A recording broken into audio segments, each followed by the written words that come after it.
જે માતાને વંદન કરીએ છીએ, જેને પ્રણામ કરીએ છીએ, જેની સોગંદ ખાઈએ છીએ, ભારત માના સમ ખાઈને હું બોલું છું, જે માના સમ ખાઈએ છીએ આપણે, એ ભારત માતાની આજે મારે વાતો કરવી છે. ભારતીય શાસ્ત્રોમાં ભાગવતમાં લખ્યું છે, પંચમ સ્કંદ 19મો અધ્યાય ને 21મા શ્લોકમાં, એ જન્મ લદ્દંદ્ર શુભાર્તાજી રે, જે ભારત વર્ષની અંદર જન્મ લેવો અતિશય દુર્લભ છે. ભાગવત કહે છે, 5000 વર્ષ પહેલાનું ભાગવત કહે છે, વ્યાસજી કહે છે કે ભારતમાં જન્મ લેવો અતિશય દુર્લભ છે. અહીંયા બેઠેલા કેટલાકને લાગતું હશે કે અમેરિકામાં જન્મ લેવો દુર્લભ છે. કોઈ પણ રીતે ભારતમાંથી બહાર નીકળવું છે અને વિશ્વના બીજા દેશોની અંદર જવું છે. બરાબર છે, નોકરી મળે તો જજો, ધંધો મળે તો જજો, સગાવાલા બોલાવે તો જજો, ના નથી પાડતો. પણ ભારતમાં જન્મ છે એટલે પાપ કર્યા નથી, પુણ્ય કર્યા છે એટલે ભારતમાં જન્મ છે. બહુ મોટા પુણ્ય કર્યા છે ત્યારે ભારત વર્ષની આ ભૂમિ ઉપર આપણને જન્મ પ્રાપ્ત થયો છે. મનુસ્મૃતિમાં લખ્યું છે, એતદ દેશ પ્રસૂતસ્ય સકાશાદ અગ્ર જન્મનઃ સમ સમ ચરિત્રં શિક્ષેરન પૃથિવ્યામ સર્વમાનવઃ. મનુસ્મૃતિ શું કહે છે? એતદ દેશ પ્રસૂતસ્ય, આ દેશમાં જન્મેલા પ્રત્યેક માણસ પાસેથી શીખવું જોઈએ. આ દેશમાં જન્મેલા પ્રત્યેક માણસ પાસેથી શીખવું જોઈએ. એ ભવ્યતાની વાતો, દિવ્યતાની વાતો, સંસ્કૃતિની વાતો, રહન સહનની વાતો એ ભારત વર્ષે વિશ્વને શીખવાડી છે. ન કેવળ શાસ્ત્રો, મહાપુરુષો કહે છે, Rabindranath Tagore, India is destined to be the moral teacher of the world. Rabindranath Tagore કહે છે કે ભારત વર્ષ એ તો વિશ્વનું શિક્ષક છે, મહાગુરુ છે. ન કેવળ ભારતીય મહાપુરુષો પણ વિદેશી મહાનુભાવો. આર્નોલ્ડ ટોઇમ્બી કહે છે, India will be the teacher of other countries. Mark Twain, American લેખક, in religion, India is the only millionaire, the one land that all men desire to see. Mark Twain એમ કહે છે કે વિશ્વના કોઈ પણ માણસોએ એક ભૂમિ જોવાની જરૂરિયાત હોય તો એ ભારત વર્ષની ભૂમિ છે. લોર્ડ મેકોલે વાત કરે છે, બ્રિટિશ શિક્ષણવિદ, India had attained the high degree of civilization. જ્યારે ઇંગ્લેન્ડમાં, અમેરિકામાં કપડા પહેરવાની સૂઝ નહોતી, અરે ઝાડની છાલ વીંટીને ફરતા હતા, ત્યારે વાલ્મીકી રામાયણ ને તુલસીદાસનું વાંચ્યો, જ્યાં વસ્ત્રોને અલંકારોનું વર્ણન આવે છે. આપણે વિશ્વમાંથી શીખ્યા છીએ. આપણી પાસે કપડા નહોતા, આપણી પાસે દાગીના નહોતા, આપણી પાસે ટેકનોલોજી નથી, બધું જ હતું. અરે શૂન્યની શોધ ભારતે આપી છે. ન્યૂટન જન્મ્યો એના વર્ષો પહેલા ગ્રેવિટેશનનો લો તો આર્યભટ્ટ આપીને ગયા છે. પણ 150 વર્ષ સુધી આપણને ગુલામ રાખવામાં આવ્યા, ગુલામી માનસિકતા કરી દેવામાં આવી છે. એટલે આપણને ખબર નથી કે who we are, whose we are. આપણે કોણ છીએ અને કોના છીએ ખબર નથી. અમે લોકો 2010માં અમેરિકા ગયા હતા. અલગ અલગ જગ્યાએ પધરામણી કરી. એમાં એક મોલમાં ગયા. મોલમાં અલગ અલગ બધી વસ્તુઓ હતી અને આપણા લોહીમાં ભારત છે. અમે સંતો વિદેશમાં જઈએ છીએ પણ ભારત ક્યારે દિલમાંથી નીકળતું નથી. રાખ કરી નાખે ને તો એ રાખ ઉડીને ભારત માતાના ચરણોમાં જશે. એ ભારતીયનું લક્ષણ છે. એટલે અમે મોલની બધા આઈટમ, બધા છોકરા અમારી સાથે વિદેશી અમેરિકન છોકરા હતા. હું એક એક વસ્તુ જોઉં અને મેડ ઇન ઇન્ડિયા ક્યાંક મળે તો પૂછું. મેં કીધું મેડ ઇન ઇન્ડિયા કઈક છે? સરસ ઘડિયાળ હોય તો made in Japan, made in Swiss, બધી જ વસ્તુઓની પાછળ અલગ અલગ made in America, American Japan, બધું અલગ અલગ લખેલું હતું. કેમ મેડ ઇન ઇન્ડિયા ન મળે? એટલે ત્યાંના છોકરા મારી મશ્કરી કરતા હતા. મને કે સ્વામી ના મળે, મેડ ઇન ઇન્ડિયા થોડું અમેરિકાના મોલમાં હોય. જેવા અમે ન્યૂ જર્સીના મોલમાંથી બહાર નીકળ્યા અને ત્યાં રોડ ઉપર મોટું ગટરનું ઢાંકણું હતું. કાસ્ટિંગ કરેલા મોટા ગટરના ઢાંકણા આવે ને, એના ઉપર લખ્યું હતું મેડ ઇન ઇન્ડિયા. ગટરના ઢાંકણા ઉપર મેડ ઇન ઇન્ડિયા લખ્યું હતું. એટલે મારી સાથે અમેરિકાના છોકરા ફરતા હતા, મને કોણી મારી. મને કે લ્યો મેડ ઇન ઇન્ડિયા, તમારું મેડ ઇન ઇન્ડિયા તો ગટરના ઢાંકણા પર છે. પછી મેં એને ગૌરવ સાથે કીધું કે આમાં જ અમારું ગૌરવ. મને કે આમાં શું, ગટરના ઢાંકણામાં મેડ ઇન ઇન્ડિયા આવે છે. મેં કીધું આખા અમેરિકાનો કચરો ઢાંકવાનું કામ અમારો ભારત કરે છે. ભારત વર્ષ આ છે. એ ભારત વર્ષની મારે વાતો કરવી છે. આકાશમાં તે ધ્રુવ તેજ ઢોળે, તેઓ તપે છે આજ ઇતિહાસ ખોળે, ઝાંખો જૂનો જીર્ણ છતાં અનસ્ત, એ આર્યની ભૂમિ તળો પ્રકાશ. કવિશ્વર નાનાલાલે લખ્યું છે, આકાશમાંથી ધ્રુવ તેજ ઢોળે, તેઓ તપે છે આજ ઇતિહાસ ખોળે. આજે મારે ભારત માતાની કે ભારત વર્ષના એવા દુર્જનોની ટીકા નથી કરવી, પણ અહીંયા જેટલા સજ્જનો બેઠા છે ને, બધા ભેગા થઈને ભારત પ્રકાશિત થાય એના માટે એક દીવો પ્રગટાવવો છે. એ દીવો પ્રગટાવવો છે. એના માટેનો આજનો આ કાર્યક્રમ છે.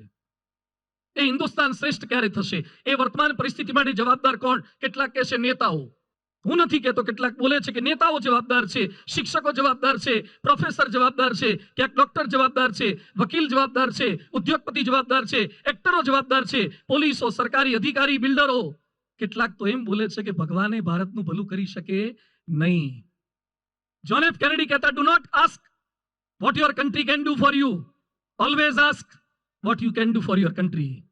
હું શું કરું તો હિન્દુસ્તાન એ ભવ્ય બની શકે, આજે મારે વાતો એ કરવી છે.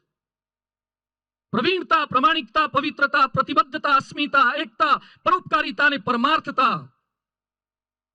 આજે અલગ અલગ 8 મુદ્દા પર વાતો કરવી છે. જેમ જન્માષ્ટમી, અષ્ટમી આવે તો કારાવાસમાં, જેલમાં કૃષ્ણ પ્રગટે.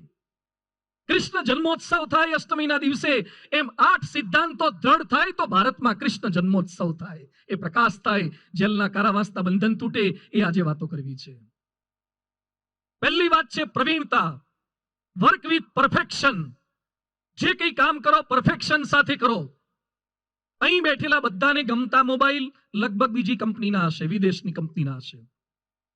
ગમતી ગાડીઓ પરદેશની, ગમતી વાનગીઓ. હવે છોકરાઓને પૂછીએ શું ભાવે? Pizza, enchilada, lasagna, Manchurian. બધાની ચોઈસ હવે બદલાતી જાય છે.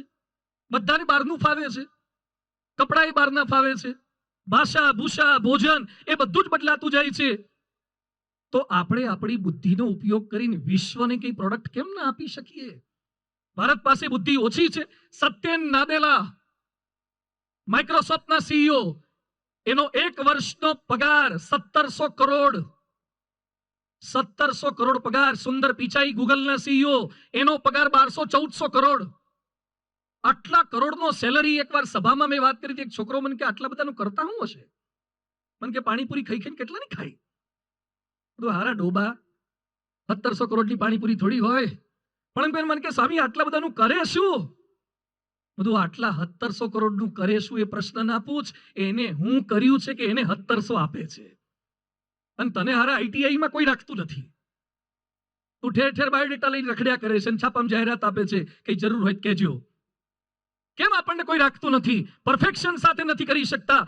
દેશને મહાન બનાવવાના સપના છે, સમય નથી. સર્ટિફિકેટો છે, સ્કિલ નથી. સૂચનો છે, શરૂઆત નથી. વિચાર છે, વર્તન નથી. આદેશો છે, પણ આયોજન નથી. ભારતને મહાન બનાવવાના સપના છે, સમય નથી. સર્ટિફિકેટો છે, સ્કિલ નથી. ભારતની એક નબળી માનસિકતા છે, ચાલે, ચાલશે, આવું જ હોય, આટલું જ હોય. જો ગાડી પાર્ક કરીને આવે ને તો એ જ્યાં ત્યાં મૂકીને આવે. આ સભામાં આવતી વખતે પાછળ કેટલી ગાડીઓ હોય તો એ નીચે બધાને ઉતારે. અને અમુક તો પાછા એટલા દાદાગીરીથી ઉભા રહી જાય. હમણાં જ વચ્ચે અમે એક જગ્યાએ જતા હતા, આખો રોડ જાતે બ્લોક કરી દીધો. એટલે મેં કીધું ભાઈ પહેલાથી બ્લોક કરો, તમારે બીજે જતા ખબર પડે. મને કે પ્રસંગ છે અમારો. કે તમારો પ્રસંગ છે એટલે રોડ તમારે બાપુજીને થઈ ગયો? બધાને ન્યાય આપો તમે. ચાલશે. જેમ તેમ વેઠ ઉતારવાની, ખાવામાં, પીવામાં, કપડામાં, બેસવા કરવામાં, બધામાં. MBA કર્યું હોય ને માર્કેટિંગ ફાવતું નથી. એક ઇલેક્ટ્રિકલ એન્જિનિયર મળ્યો, મેં પૂછ્યું સિંગલ ફેઝ ને 3 ફેઝમાં ફરક શું? મને કે પેલામાં 1 વાયર હોય, એમાં 3 વાયર હોય. તો હારા કોઈ દાદ નોકરીએ જોડાતો નહીં તો હળગઈ મારે કોકને. સિંગલ ફેઝ ને 3 ફેઝના ખબર નથી, પાછો ઇલેક્ટ્રિકલ એન્જિનિયર થયો છે. ભોપાલમાં દુર્ઘટના થઈ હતી, ખ્યાલ છે? ભોપાલમાં આમાંથી કેટલાક જન્મે પહેલા થઈ હશે. 1984માં 3 ડિસેમ્બરે થઈ. અડધી રાત્રે ભોપાલમાં યુનિયન કાર્બાઇડ કંપનીમાં હિલિયમ વાયુમાં જંતુનાશક દવા ભળી ગઈ. ઝેરી રાસાયણિક ટાંકીમાં દબાણ વધ્યું, પાણીએ પ્રવેશ કર્યો, ગેસ પેદા થયો. 1 વાગે 200 ડિગ્રી ટેમ્પરેચર થઈ ગયું, વાલ્વ ફાટ્યો. શિયાળો હતો, ડિસેમ્બરનો સમય હતો, ધુમ્મસ હતું, એમાં ગેસ ફેલાયો, ઉલટીઓ શરૂ થઈ, ગુંગળામણ થઈ ગઈ. 3500 મરવાના હતા, 30,000 માણસો મર્યા. ભોપાલ ગેસ દુર્ઘટના પછી ગાય, ભેંસ, કૂતરા હજારોની સંખ્યામાં મરી ગયા છે ભોપાલ દુર્ઘટના પછી. કારણ શું? સલામતીની જાળવણીમાં 61 વાંધા હતા. 61 વાંધા. કેમિકલ ડિપાર્ટમેન્ટે, એન્વાયરમેન્ટ ડિપાર્ટમેન્ટે બધાએ કીધું તું કે તકલીફ છે, સુધારો કરો. 30 સમસ્યાઓ તો એવી છે કે કંપની ચાલે જ નહીં. છતાં ગંભીરતાથી નોંધ ન લીધી. છેલ્લા અઠવાડિયાથી ક્યાંક ક્યાંક છાપામાં સમાચાર આવે છે કે કંપનીઓમાં લાગેલી આગ. સુરતમાં એક ક્લાસીસમાં આગ લાગી અને છોકરાઓ ઉપરથી પડ્યા અને વિડીયો જોઈને આપણે હલી ગયા ને. કેટલા સળગી ગયા, કેટલી હોસ્પિટલોમાં આગ લાગી. પણ ક્યાંક આપણે સરકારના rules regulation norms and condition ફાયરના સેફટીના સિક્યુરિટીના એને ફોલો નથી કરતા અને પછી એમ કહીએ છીએ કે ભારત ભવ્ય થાય. અરે ના થાય. તમારે એના રૂલ્સ રેગ્યુલેશન ફોલો કરવા પડે. ચાલશે, બોલશો જ નહીં. જે કઈ નિયમ છે સરકારના નિયમ છે, સિસ્ટમના નિયમ છે, આપણી સેફટી માટે છે. પ્રવીણતા, પરફેક્શન, તમારે પરફેક્શન પર જવાનું છે. ભારત પાસે અપાર ક્ષમતા છે. યુએસએના શ્રેષ્ઠ આઈટીના માણસો એ ભારતના છે. નાસામાં ભારતના છે. ડોક્ટર સુબ્રમણ્યમ પ્રમુખ સ્વામી મહારાજનું બાયપાસ સર્જરી કરનાર ભારતના છે. પોખરણમાં અણુ ધડાકા થયા હતા, ખ્યાલ છે? અટલ બિહારી વાજપેયીજીના વખતમાં, અને કલામ સાહેબે હિંમત કરી. અત્યાર સુધી આપણને છે ને લોકો દબાઈને રાખતા હતા કે તમે ના કરી શકો, વાપરી ના શકો, અને ભારતે શક્તિ પ્રદર્શન કર્યું.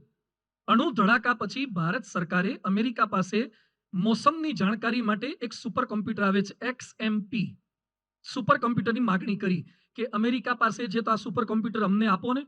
એટલે અમેરિકાએ ના પાડી દીધી કે ભારત તો આપણો પ્રતિસ્પર્ધી દેશ છે, એટલે ભારતને આપણે સુપર કોમ્પ્યુટર આપવું નથી. સરકારને આપવાની ના પાડી દીધી. ભારત પાસે બુદ્ધિ તો હતી જ, અને સાયન્ટિસ્ટ લોકોએ પ્રયત્ન કર્યો. 4 વર્ષમાં સુપર કોમ્પ્યુટર, પરમ સુપર કોમ્પ્યુટર બનાવ્યું. 1 સેકન્ડમાં 10 ખર્વની ગણતરી કરે, 1 સેકન્ડમાં 10 ખર્વની ગણતરી કરે. અને આજે આનંદ સાથે, ગૌરવ સાથે બોલી શકીએ કે અમેરિકાના સુપર કોમ્પ્યુટર કરતા સારું અને અડધી કિંમતે ભારતે બનાવ્યું. અડધી કિંમતે ભારતે બનાવ્યું. આપણી પાસે ગજબની બુદ્ધિ છે.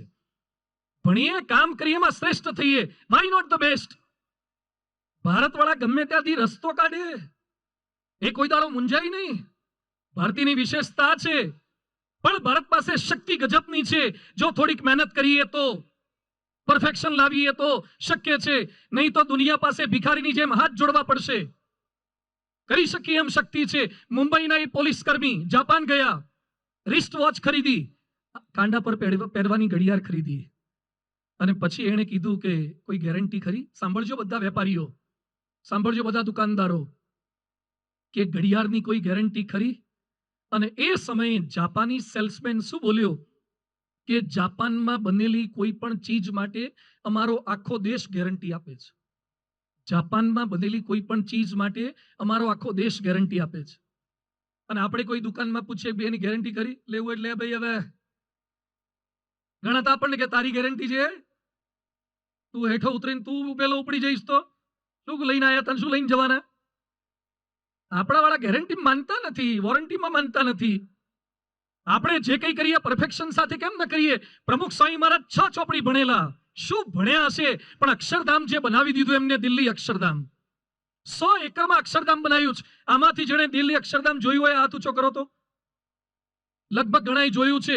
જેને ન જોયું હોય એને બધાને મારી વિનંતી છે, જિંદગીમાં એકવાર દિલ્હી અક્ષરધામ જોઈ આવો, તમારું મસ્તક ઉન્નત થઈ જશે. એક 6 ચોપડી ભણેલા સંત, એક હિન્દુ સંત, વિશ્વ આખાના મહાનુભાવો, 180 દેશના વડાપ્રધાનો, રાષ્ટ્રપતિઓ, મંત્રીઓ, મુખ્યમંત્રીઓ, પ્રધાનો, સંસદ સભ્યો, ધારાસભ્યો, કલેક્ટરો, કમિશનરો દિલ્હી અક્ષરધામ જોવા માટે આવી ચૂક્યા છે. એ પ્રમુખ સ્વામીએ દિલ્હી અક્ષરધામ બનાવ્યું છે. લેશ માત્ર ખામી નહીં, સંડાસમાં નહીં, બાથરૂમમાં નહીં, મૂર્તિમાં નહીં, પ્રદર્શનમાં નહીં, લાઇટ એન્ડ સાઉન્ડ શોમાં નહીં, વોટર શોમાં ક્યાંય ખામી રાખી નથી. એ પ્રમુખ સ્વામી મહારાજ પરફેક્શનમાં માનતા હતા. એકવાર RK લક્ષ્મણ આવ્યા, કાર્ટુનિસ્ટ, વિશ્વ પ્રસિદ્ધ કાર્ટુનિસ્ટ, જેણે ઇન્દિરા ગાંધીને પણ બાકી નહોતા રાખ્યા, દરેક વડાપ્રધાનને પણ ચિતરી નાખે. Who said it? ન્યૂઝપેપરમાં RK લક્ષ્મણનું કાર્ટૂન આવે જ. એ RK લક્ષ્મણ ભારે ટીકાકાર. દિલ્હી અક્ષરધામમાં આવ્યા, વ્હીલચેરમાં બેઠા હતા, અને એને મોકલ્યા કલામ સાહેબે. કલામ સાહેબે દિલ્હી અક્ષરધામ જોવા માટે મોકલ્યા. RK લક્ષ્મણ આખું જોઈને આવ્યા પ્રમુખ સ્વામી મહારાજ પાસે, અને ધ્રુસકે ધ્રુસકે રડે. બધાએ પૂછ્યું કે સાહેબ કેવું લાગ્યું? ધ્રુસકે ધ્રુસકે રડે. આખું આમ જોયા પછી આમ કર્યું અને પૂછ્યું કઈ સૂચન? there is no comment. એને જોયા પછી એની પત્ની, એને રડતા જોયા એટલે એની પત્ની દૂર ઉભા જોતા હતા. એને પૂછ્યું કે મારા ધણી રડતા હોય એવી ઘટના મેં 60 વર્ષના લગ્ન જીવનમાં પહેલી વાર જોઈ. કારણ કે એને ગામ આખાને રડાયા છે, એને ભારતના રાજકારણીઓને રડાયા છે, ઉદ્યોગપતિઓને રડાયા છે. એ રડ્યો નથી. RK લક્ષ્મણ ક્યારે રડ્યો નથી. ભલભલાની ટીકા કરી છે. અને અક્ષરધામમાં એ રડ્યા. RK લક્ષ્મણ બોલ્યા એને ભાવના વ્યક્ત કરી કે મારી જિંદગીમાં એક એવું સ્થાન જોયું, એક એવા પુરુષ જોયા કે જેમાં ટીકાને કોઈ સ્થાન નથી. એ દિલ્હીનું સ્વામિનારાયણ અક્ષરધામ છે. એ પ્રમુખ સ્વામી મહારાજ જેવા સંત છે. પરફેક્શન. તમે જે કંઈ કરો છો પરફેક્શન સાથે કરો. રસોઈ કરો છો પરફેક્શન સાથે, નોકરી કરો છો પરફેક્શન સાથે, ધંધો કરો છો પરફેક્શન સાથે, જે કંઈ કામ કરીએ છીએ પરફેક્શન સાથે કરીએ. બીજી વાત છે પ્રમાણિકતા. પ્રમાણિકતા સાથે જીવન જીવવાનું છે. Work with honesty. એકવાર ભારતનો માણસ મરી ગયો ને પછી નરકમાં ગયો. નરકમાં ગયો તો ત્યાં 3 પ્રકારના નરક હતા. એક ભારતનું, એક ઇંગ્લેન્ડનું ને એક અમેરિકાનું. એટલે આને પ્રશ્ન થયો કે નીચે વિઝામ તકલીફ ને ઉપર તકલીફ. ઉપર પાછા 3 પ્રકારના નરક. અને બધા લાઈનમાં ઉભા હતા. એમાં અમેરિકાના નરક આગળ લાઈન હતી, બ્રિટનના નરક આગળ, ભારત આગળ તો બહુ ટ્રાફિક જામ હતો. કે આપણે નીચે ભીડ ન હારી, ઉપર ભીડ. પણ એમાં એને આશ્ચર્ય થયું કે ભારતના નરકની લાઈનમાં પાછા ધોળિયા ઉભા હતા, બ્રિટન વાળા ઉભા હતા, અમેરિકા વાળા ઉભા હતા. એટલે એને પૂછ્યું કે ઇન્ક્વાયરી વિન્ડો પર પૂછો. એટલે ત્યાં પૂછ્યું કે ભાઈ ભારતના નર્ક આગળ લાઈન કેમ છે? બીજા નર્કમાં સજા જુદી છે, અમારા ભારતમાં ઓછી ના કે પનિશમેન્ટ તો સેમ છે? શું સજા છે નર્કમાં? એક લોખંડના ખીલાવાળી પથારી છે, એકદમ શાર્પન નીડલ્સ. એના પર તમને સૂડ આવે અને કાણા કાણા પડી જાય, લોહી લુહાણ થઈ જાઓ, એવી લોખંડના ખીલાની પથારી. કે બીજી સજા એ કે ઇલેક્ટ્રિક ખુરશી આવે છે અને એમાં તમને કરંટ આપે મોઢામાંથી ફીણ નીકળી જાય. કે ત્રીજી સજા એક ભાઈ આવે છે, ઇલેક્ટ્રિક હન્ટર મારે, 100 ઇલેક્ટ્રિક હન્ટર મારે અને લોહી લુહાણ કરી નાખે, માણસ બેભાન થઈ જાય એટલું મારે. કે બધા નર્કમાં સરખું? આ કે 3 સરખું? તો અમારા ભારતના નર્ક આગળ અમારા વાળા તો ઉભા છે, પેલા ધોળિયાન બધા અમારા નર્ક આગળ કેમ ટ્રાફિક જામ કરે છે? કે ભારતના નર્કમાં નથી ખીલાની પથારી. કે પથારી છે પણ જેટલા આયા એ બધા ખીલા કાઢતા ગયા છે. એટલે લાકડાનું પાટિયું વધ્યું છે. હવે જોઈએ છે પાટિયું કેટલે રહે છે. ખીલા તો નીકળી ગયા છે. ભાઈ કે પેલી ઇલેક્ટ્રિક વાળી ખુરશી, કરંટ વાળી, આ કે એ છે પણ સિંગલ ફેઝ હોય ત્યારે ઉપડતી જ નથી. એટલે સિંગલ ફેઝ ટ્રિપલ ફેઝ નું કોઈ ઠેકાણું રહેતું નથી, એટલે ઉપડતી જ નથી. ભાઈ કે પેલા ઇલેક્ટ્રિક હન્ટર વાળા ભાઈ એ કે આવે છે પણ મસ્ટર પર સહી કરીને જતા રહે છે. આપણા દેશમાં નીચે જે પરિસ્થિતિ હોય ને એ જ પરિસ્થિતિ પાછી ઉપર બને છે. અપ્રામાણિકતા કેવો અનર્થ કરાવે છે, ચોરી કરે ને કરાવડાવે. ભારતના લોહીમાં કોણ જાણે એવી ચોરી ઘૂસી ગઈ છે ને, ભ્રષ્ટાચાર ઘૂસી ગયો છે, અપ્રામાણિકતા ઘૂસી ગયો છે. પરીક્ષામાં ચોરી, કેટલા પેપર ફૂટે છે બોલો. કેટલા વિદ્યાર્થીઓની કારકિર્દી સાથે તમે ચેડા કરી રહ્યા છો. જે બિચારાએ 1 વર્ષ તૈયારી કરી હોય અને પરીક્ષા આપવા જતો હોય ત્યાં સમાચાર મળે પેપર ફૂટી ગયું, એને ફરતી તૈયારી કરવાનો ઉત્સાહ ક્યાંથી જાગે? થોડી વફાદારી તમે રાખી ના શકો? ભારતના યુવા ધન માટે પેપર ફોડી નાખે છે. હવે આપણને બધાને હલાવી નાખે ને અને ગુજરાતીઓને આંચકો આપે ને એવો પ્રસંગ આજે મારે કહેવો છે. હૃદય પર હાથ મૂકીને સાંભળજો ગુજરાતીઓ, જે ગુજરાતની વાહ કરો છો ને ગરવી ગુજરાતની વાતો કરો છો અને ગુજરાતીઓએ ગૌરવ વધાર્યું છે વાતો કરો છો. સૈન્યમાં, ભારતના સૈન્યમાં ફિરોજપુર કેન્ટમાં, આઈટી સેલમાં, આઈટીમાં, ટેકનોલોજીમાં એક છોકરો ફરજ બજાવે ગુજરાતનો. નામ એનું કૃણાલ બારિયા. કૃણાલ આઈટી સેલમાં કામ કરતો હતો. એણે ભારત સરકારનો અગત્યનો ડેટા, જે ભારત સરકાર સિવાય, ડિપાર્ટમેન્ટ સિવાય કોઈને કહેવાય નહીં, એ બધો ડેટા પાકિસ્તાનની એજન્સીને ઓનલાઈન આવવાનો પ્રયત્ન કર્યો. ત્યાંથી એને પૈસા મળતા હતા. એટલે ભારતનું સૈન્ય કઈ દિશામાં જઈ રહ્યું છે, કેટલા વેપન્સ આવી રહ્યા છે, એની રણનીતિ શું છે, એ ગુજરાતનો કૃણાલ નામનો આઈટી એન્જિનિયર છોકરો આ ઘટના કરતો હતો, દુષ્કૃત્ય કરતો હતો. એને સાયબર ક્રાઇમે પકડી પાડ્યો ને અત્યારે એને જેલમાં નાખી દીધો છે. તમે એમ માનો છો કે દીકરા દીકરીઓને ખાલી આઈટી ભણાવો? ખાલી આઈટી નહીં ચાલે, એને પ્રમાણિક આઈટી બનાવજો, પ્રમાણિક આઈટી બનાવજો. ખાલી સોફ્ટવેર એન્જિનિયર નહીં. અત્યારે કેટલા ફ્રોડ કેસીસ થઈ રહ્યા છે. આ પ્રકારની બુદ્ધિ ખોટી ડિરેક્શનની અંદર જોડી રહ્યા છે. તો પ્રમાણિક થવાનું છે, આપણી બુદ્ધિને સાચી દિશામાં વાપરવાની છે. ખોટી સારવાર કરે ને ખોટા ઓપરેશન કરે. 1500 કરોડનું દવાનું કૌભાંડ પકડાય દિલ્હીની બાજુમાં. 1500 કરોડનું દવાનું કૌભાંડ. રમત ગમતમાં ખોટું, મેચ ફિક્સિંગ, બોલ ટેમ્પરિંગ, ડોપિંગ ટેસ્ટ. અમદાવાદનો એક છોકરો 10મા ધોરણમાં બોર્ડમાં નંબર, 12મા ધોરણમાં બોર્ડમાં નંબર, સીએ થયો, અત્યારે અમદાવાદની સાબરમતી જેલમાં છે. 10મામાં બોર્ડમાં નંબર, 12મામાં બોર્ડમાં નંબર. એ અમદાવાદની સાબરમતી જેલમાં કેમ છે? સટ્ટો, ક્રિકેટનો સટ્ટો. દેશના જવાનો એ આપણા સાચા બેટ્સમેનો છે, એ આપણા હીરો છે, એ આપણા બોલરો છે. રમત ગમતની અંદર ખોટું કરી રહ્યા છે, કામમાં ચોરી કરાવડાવે. એકવાર એક સોફ્ટવેર એન્જિનિયર હતો, એને એક બળદગાડું જોયું હશે, થરાદ બાજુથી ક્યાંકથી નીકળતું હશે, અને બળદગાડું જોયું. બળદગાડામાં માલિક હૂતો તો બળદ ચાલ્યા કરે.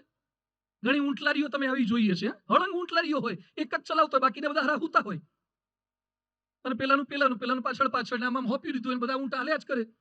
એટલે બળદગાડું ચાલ્યા કરે, બળદગાડા વાળો હોઈ ગયો હતો.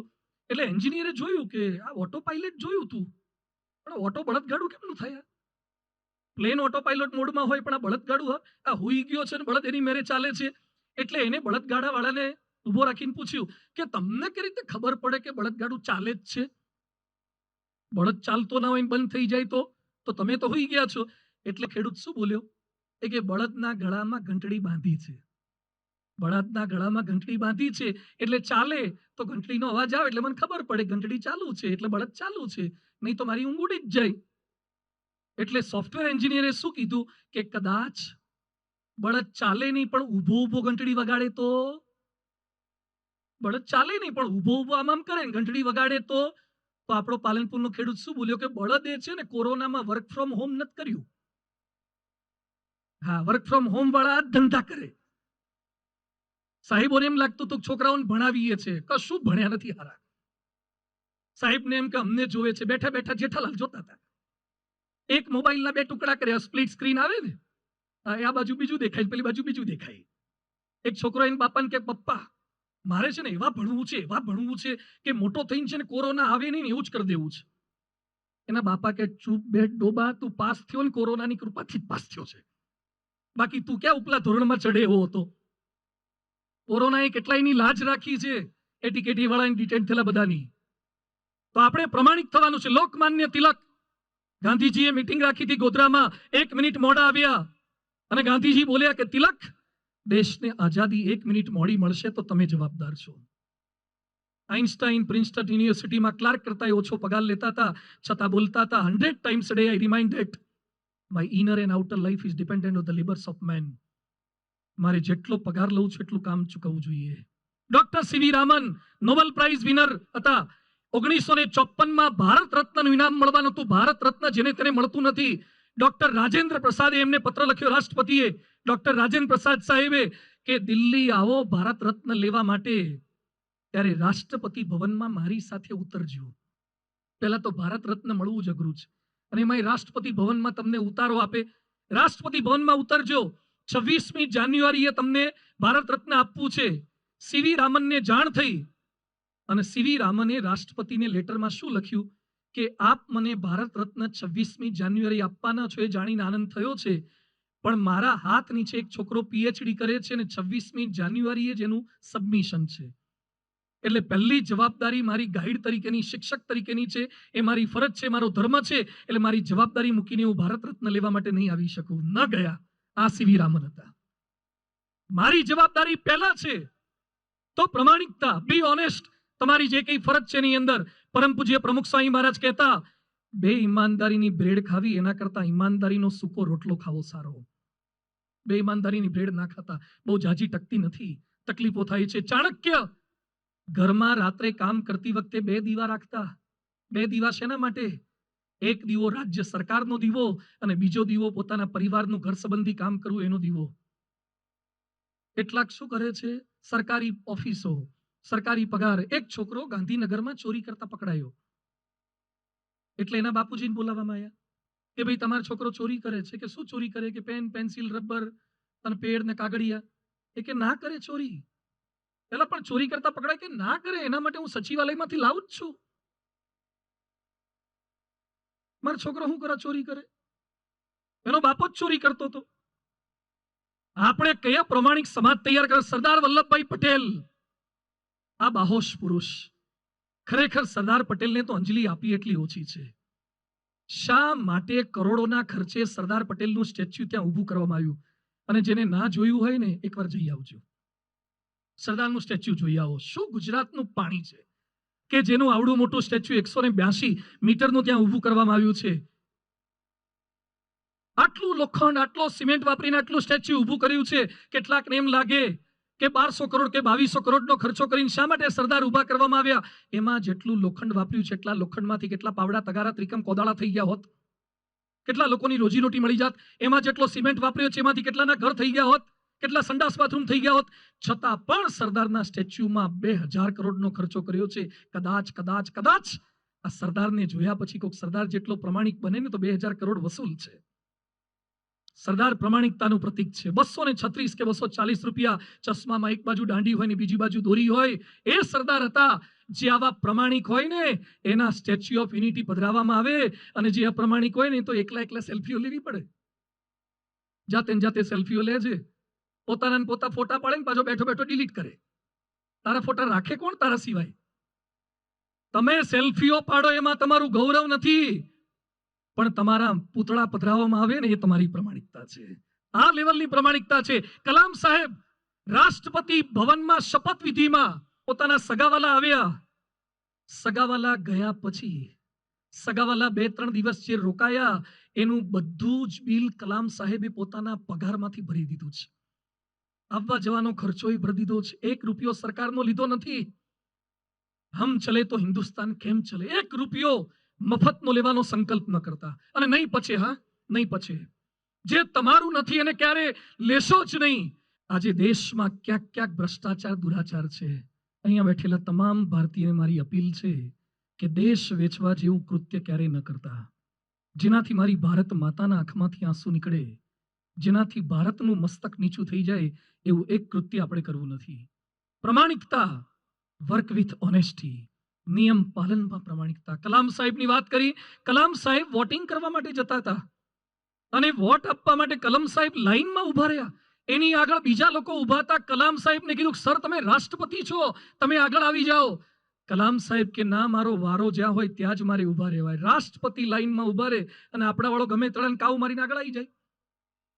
તું ભાઈ રાષ્ટ્રપતિનો બાપો છે, થોડો લાઈનમાં ઉભો રહે ને પાછળ આવ્યો છે. તો આપણે થોડુંક આ શીખીએ. ચક્રવર્તી રાજગોપાલાચારી ગવર્નર હતા અને એકવાર રેલવે ક્રોસિંગ આગળથી પસાર થતા હતા. રેલવે વાળાએ ફાટક બંધ કર્યું. ટ્રેન આવવાની થોડીક વાર હતી એટલે ડ્રાઈવરે કીધું, ચક્રવર્તી રાજગોપાલાચારી છે, દંડો ઊંચો કરી દે, સાહેબની ગાડી જવા દે.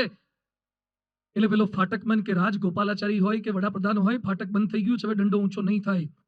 હું ફાટકમેન છું અને લોકોને અકસ્માત ના થાય મારી ફરજ છે. ડ્રાઈવરે બહુ જીદ કરી, પેલા એ દંડો ઊંચો ન કર્યો.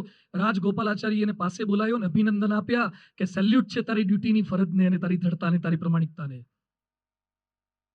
અમેરિકાના ડંકર્ક શહેરમાં સાંભળજો, બહુ સરસ પ્રસંગ છે. એક જજ સાહેબ હતા, ગાડીમાં બેસીને કોર્ટમાં જવા માટે નીકળ્યા. સમય ઓછો હતો ને કોર્ટમાં પહોંચવાનું હતું.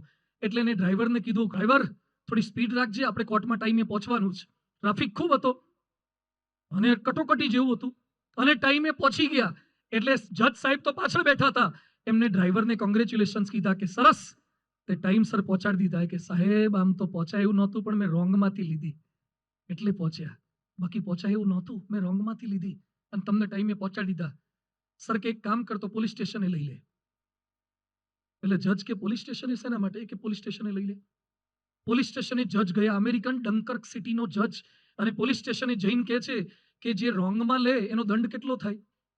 કે સાહેબ પણ શું થયું છે? જજ હતા એટલે આ તો ઓળખતા હતા. એ કે થયું શું? એ કે જે રોંગમાં ગાડી લે એનો દંડ કેટલો થાય? એ કે $10. એ કે $10 લે. એ કે પણ સાહેબ શેના માટે? એ કે અમે ગાડી રોંગમાં લીધી એનો દંડ છે. તો પેલા પોલીસ વાળાએ કીધું, સાહેબ લે એનો દંડ નથી હોતો, પકડાય એનો દંડ હોય છે. ગુનો કરો એ ખોટું નથી, પણ ગુના કરતા પકડાય ખોટું છે. અમે તમને ક્યાં જોયા છે તમે રોંગમાં ગાડી લીધી હતી? અમે તમને જોયા નથી. અને એ સમયે અમેરિકાનો ડંકર્ક સિટીનો જજ શું બોલ્યો કે બહાર વાળી પોલીસે ભલે મને ખોટું કરતા ન જોયો, પણ મારા અંદર પણ એક પોલીસ બેઠી છે ને, એને મને ખોટું કરતા જોઈ લીધો છે. હું જજની સીટ પર બેઠી અને પછી ખોટીની સજા હું કઈ રીતે આપી શકું? અહીંયા બેઠેલા બધા જ ભારતીયોને વિનંતી છે કે અંદર જે હુઈ ગયેલો પોલીસ છે ને એને જગાડજો. જે ખોટું આપણને કરાવડાવે છે, જે ટ્રાફિકના નિયમમાં ખોટું કરાવડાવે છે, જે પ્રમાણિકતામાં ખોટું કરાવડાવે છે, ઓવર સ્પીડ, હેલ્મેટ, ઓવરલોડ, ખોટું પાર્કિંગ.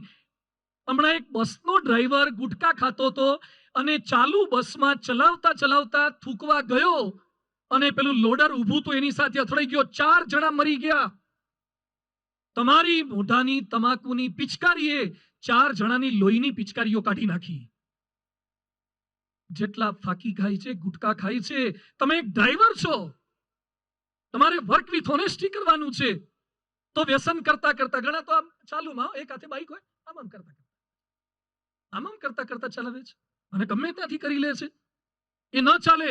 ભારતને આગળ લઈ જવો છે. હમ ચલે તો હિન્દુસ્તાન ચલે. તો વર્ક વિથ ઓનેસ્ટી, પ્રમાણિક થઈને કામ કરવાનું છે. અને ત્રીજો મુદ્દો છે પવિત્રતા. Work with purity. One man's purity can save the whole world. Idi અમીનના ખોટા વર્તનને લીધે યુગાન્ડા પછાત થઈ ગયું. બ્રિટિશ ઇતિહાસકાર સર થોમસ મન્નોએ લખ્યું છે કે ભારતથી આયાત કરવા જેવી એકમાત્ર ચીજ હોય તો ભારતના સંસ્કારો છે અને ભારતની સભ્યતા છે. ભારતની સભ્યતા એ જરૂરી છે. આજે વ્યસન દૂષણ થકી કેવી અપવિત્રતા આવે છે. ઘણી વાતો વ્યસન દૂષણ પર થઈ ગઈ છે. અહીંયા સભામાં તો બધા નિર્વ્યસની જ આવે છે. કેટલાક આવતા પહેલા મોઢામાં મૂકીને આવે કે ભાઈ ચાલુમાં ખાઈ અને વિડીયો પકડી જઈએ, એના કરતા પહેલેથી ભરીને જાઓ. શું માણસો ગુલામ થઈ જાય? ભારતના 40 કરોડ ઓછામાં ઓછા વ્યસની છે. રોજના 2000 કરોડ વ્યસનમાં જાય છે. મહિને 60,000 કરોડ અને વર્ષે 7,20,000 કરોડ. ભારતના માણસો એક વર્ષ વ્યસન કરે ને આવી 17 નર્મદા યોજનાઓ થઈ જાય. પૈસો બગાડીએ છે આમાં. એક કોલેજના પ્રોફેસર ભણાવતા ભણાવતા સિગરેટ પીતા હતા. ગુજરાતની કોલેજના પ્રોફેસર સિગરેટ પીતા જાય અને મેથ્સ ભણાવતા જાય. એટલે એક ડાયા છોકરાએ કીધું કે સર, ભણાવતી વખતે તો પીવાનું બંધ કરો. તો એક કોલેજના પ્રોફેસરે જવાબ શું આપ્યો કે મને જો પીતા પીતા ભણાવતા ફાવતું હોય તો તમને પીતા પીતા ભણતા ન ફાવે.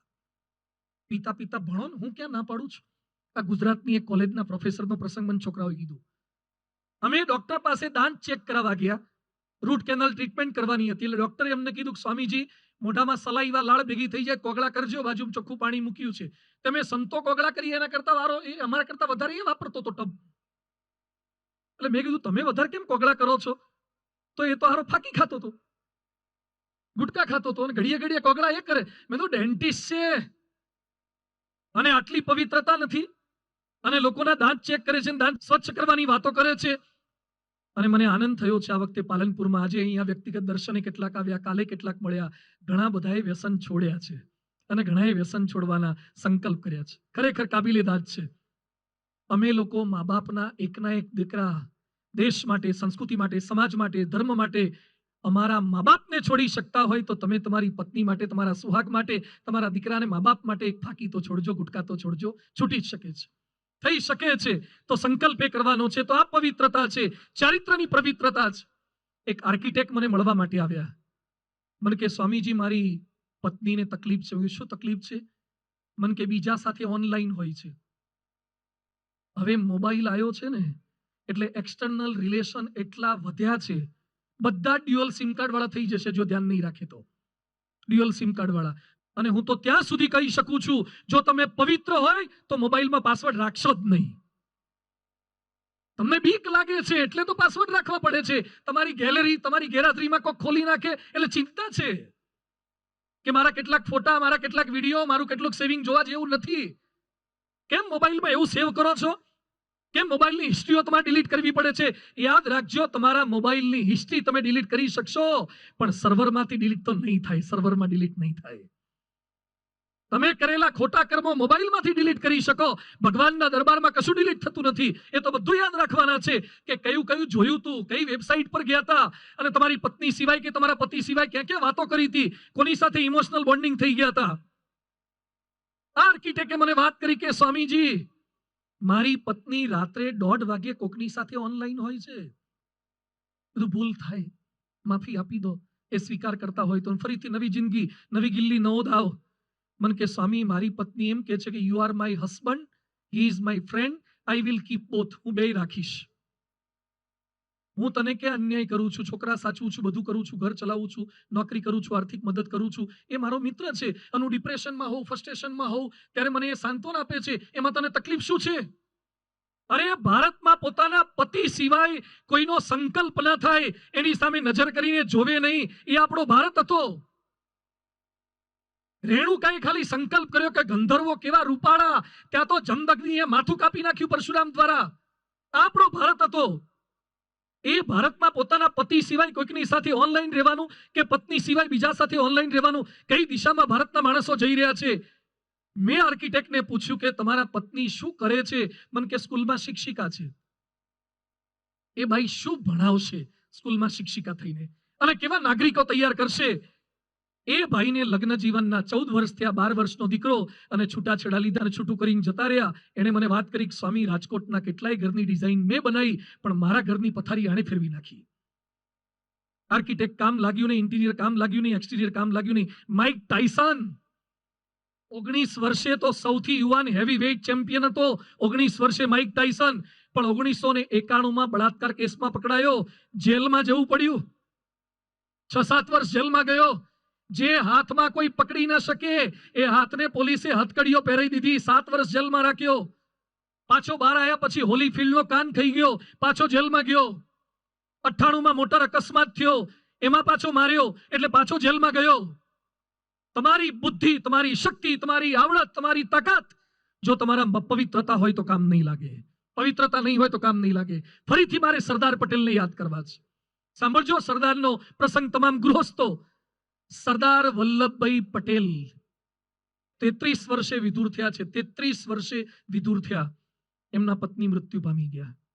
એટલે સરદારના પુનઃ લગ્ન કરવા માટે બહુ બધાએ પ્રયત્ન કર્યા. કરમસદના પાટીદાર હતા અને 6 ગામના પાટીદાર હતા, ચરોતરનો પાટીદાર. એને તો બધું જ મળે.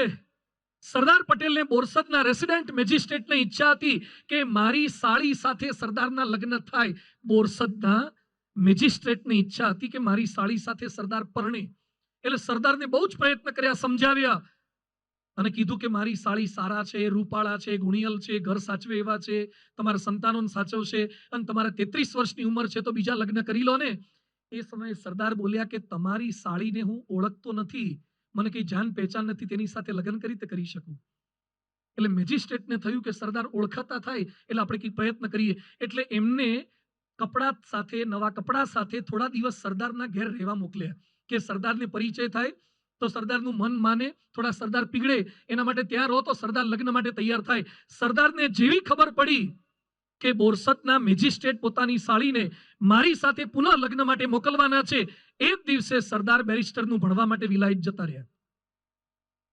સરદારે પેલી આયેલી સાળીનો સ્પર્શ તો નહીં, એની સામે જોયું નથી. 33 વર્ષે વિધુર થયા હતા, 75 વર્ષ સુધી લગભગ જીવ્યા. એના ચારિત્ર્યમાં એક ડાઘ પડવા દીધો નથી, એટલે એના સ્ટેચ્યુ ઓફ યુનિટી પધરાવવામાં આવે છે.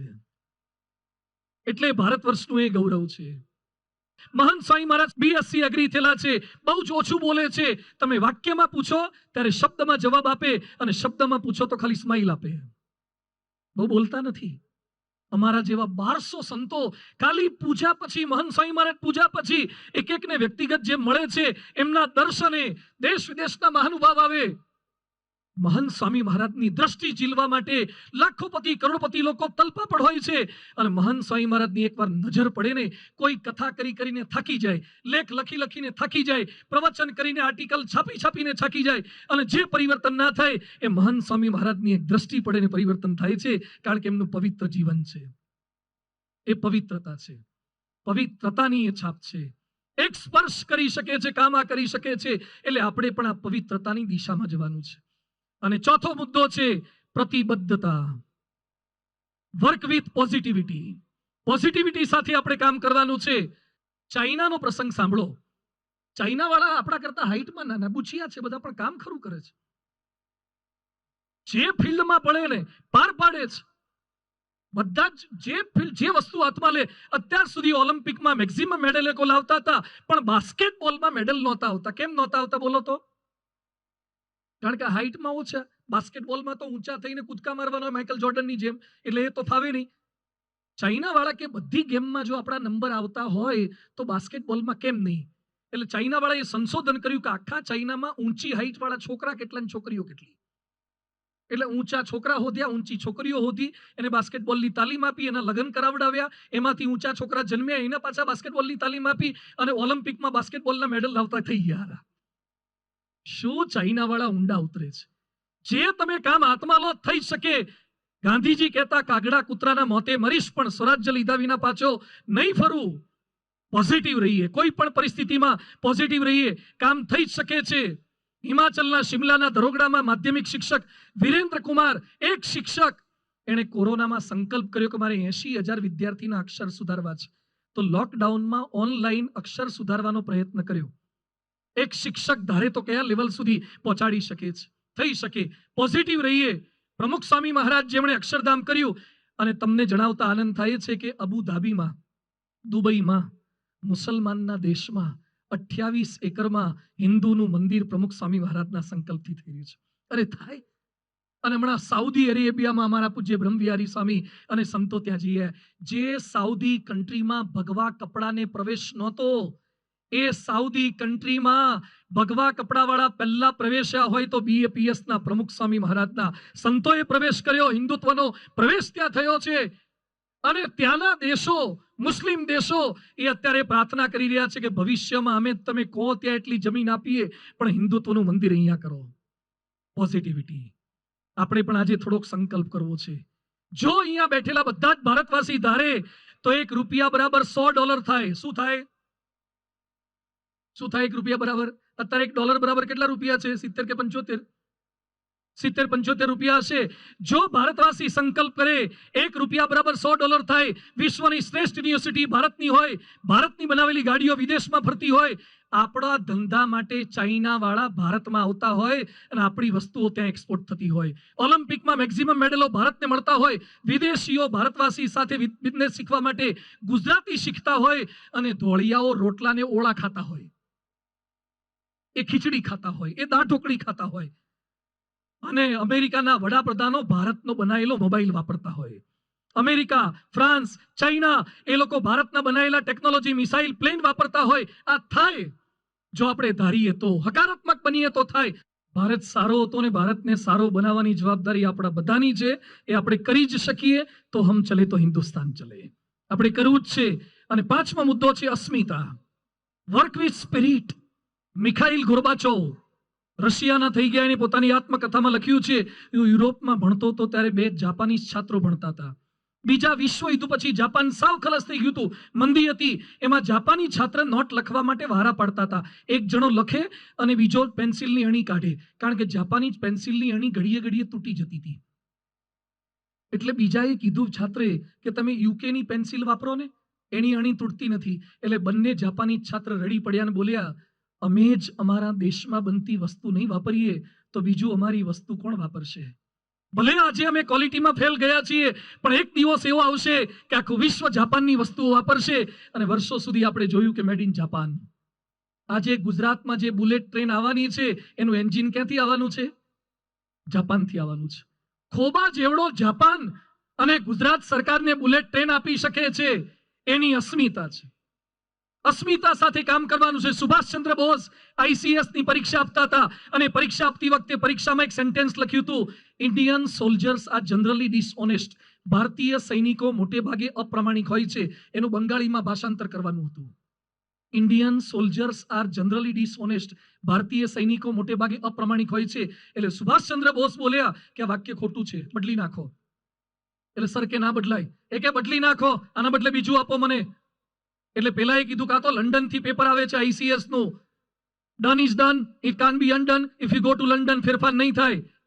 બધા મિત્રો કે પરીક્ષા આપી દે નહીં તો નપાસ થઈશ. સુભાષચંદ્ર બોઝે પેપર ફાડી નાખ્યું અને પ્રોફેસરના મોઢા પર નાખ્યું, અને પછી કે છે ICS કી ऐसी की तैसी, એ જિંદગી હે કોમ કી તું કોમ પર લૂંટાઈ જા. કોમ માટે, મારા હિન્દુસ્તાન માટે, મારા હિન્દુસ્તાનનું એક વાક્ય ખરાબ બોલે એનું ભાષાંતર કરી શકું, એટલે સુભાષચંદ્ર બોઝની મૂર્તિ પધરાવવામાં આવે છે. હમ ચલે તો હિન્દુસ્તાન તો થાય.